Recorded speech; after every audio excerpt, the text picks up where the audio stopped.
This is my first concept of Bren, and he's a red eye. The reason they put red on their uniforms was to let you know that you were getting hit by an elite unit.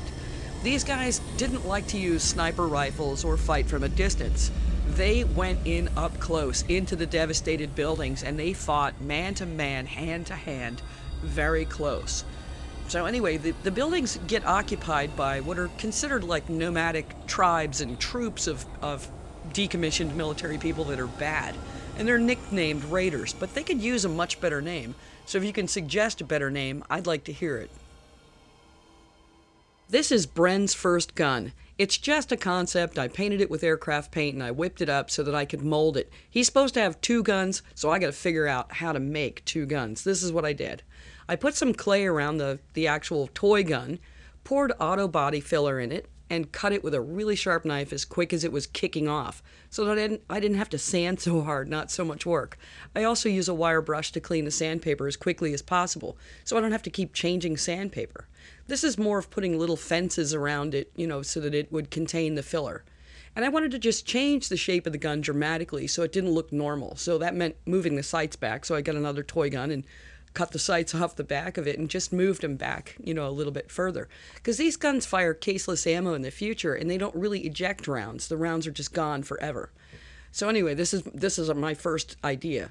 I put some brass on it and a little bit of wood here and there just to, raise it and elevate different angles of it. And it still looks pretty much like what it started life as, but it's got some unique features now. It's got a bit of a rail at the top with holes through it, and like I said, the sights all the way at the back. So once you see it in primer, it looks pretty cool, Then I had to build something that I could hang it on and work it all the way around. I painted it with aircraft paint so that it would, nothing would really stick to it. I put clay, little bits of clay in every joint all over it, shoved it in there painstakingly so that nothing could ooze through it. Because I've never done this before. This was my idea.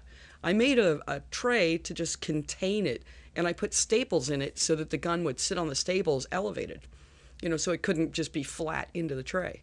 And, my mold is extremely crude, but I only got to make one. And if you guys don't like this gun, guess what? I'm going to wind up giving it away to somebody that's, a cool fan that really follows us and likes us and really wants that gun. I'll send it to them.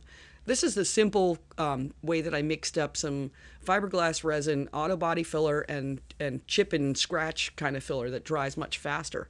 You still put all the same catalysts in it, and I added fiberglass shreds.